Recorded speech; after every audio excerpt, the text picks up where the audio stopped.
ఒక నాయకుడు అతని కోసం ఆలోచించాడు. ఒక నాయకుడు ప్రజలకి సైనికుడు.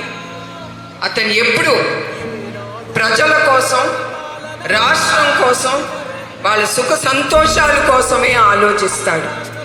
అది నాయకత్వం అంటే. సత్యం నిత్యం సఫలం. జనగణ మంగళదాయకుడా, ఘనమగు చరితల నాయకుడా, పలుతరములు మము పరిపాలించర స్వామికుడా. ప్రజల కోసం ఆయన ఏమన్నా చేస్తారు. మన రాష్ట్రం ముందుకెళ్ళాలంటే ఒక మంచి నాయకుడు అవసరం. చూపర సాధకుడా, వైతాళికుడా.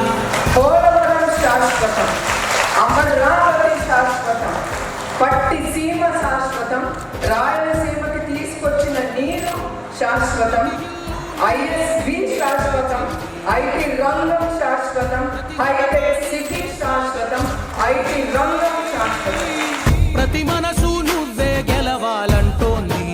చివరికి మనం ఇక్కడ ఉన్నాం శాశ్వతంగా, కానీ మనం చేసే మంచి పేరు, మంచి పని మిగిలిపోతుంది.